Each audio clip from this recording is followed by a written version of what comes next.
नमस्कार। आकाशवाणी चंडीगढ़ से प्रादेशिक समाचारों के साथ मैं चंदन शर्मा। नई दिल्ली के पुराने संसद भवन संविधान सदन में राष्ट्रीय जनतांत्रिक गठबंधन एनडीए के संसदीय दल की बैठक हो रही है। भाजपा एनडीए के संसदीय दल के नेता के रूप में नरेंद्र मोदी का नाम प्रस्तावित किया गया है। रक्षा मंत्री राजनाथ सिंह ने लोकसभा के नेता के रूप में नरेंद्र मोदी का नाम प्रस्तावित किया। गृह मंत्री अमित शाह, नितिन गडकरी, जेडीएस के कुमारस्वामी, चंद्रबाबू नायडू, महाराष्ट्र के मुख्यमंत्री एकनाथ शिंदे, अजीत पवार और अन्य नेताओं ने नरेंद्र मोदी के नाम को अनुमोदित किया। नरेंद्र मोदी ने लोकसभा के नेता चुने जाने के बाद एनडीए के सभी नेताओं का आभार व्यक्त किया।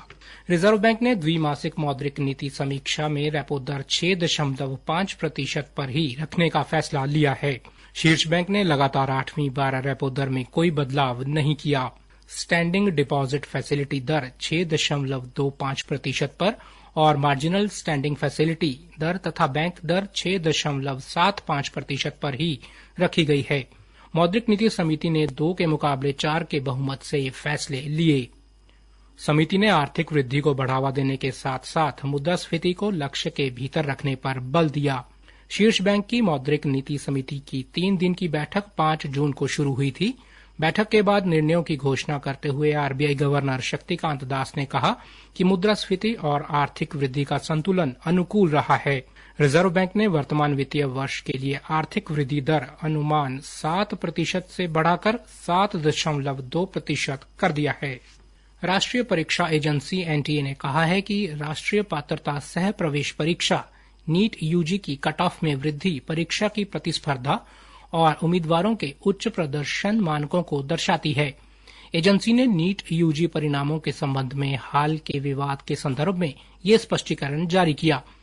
परीक्षा एजेंसी ने आगे कहा कि एनसीईआरटी पाठ्यपुस्तक के पुराने और नए संस्करणों में अंतर के कारण विषय विशेषज्ञों ने कहा कि एक विकल्प के स्थान पर 2 विकल्पों को सही माना जाना चाहिए। छात्र छात्राओं की चिंताओं की जांच के लिए गठित शिकायत निवारण समिति ने कहा कि परीक्षा के समय के नुकसान का पता लगाया गया था और ऐसे उम्मीदवारों को उत्तर देने की दक्षता और बर्बाद हुए समय के आधार पर अंकों के साथ मुआवजा दिया गया था।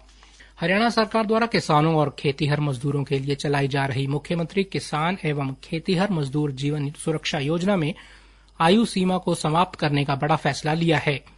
अब 10 वर्ष से कम आयु के बच्चे और 65 वर्ष से अधिक आयु वाले व्यक्तियों को भी योजना के तहत लाभ मिल सकेगा।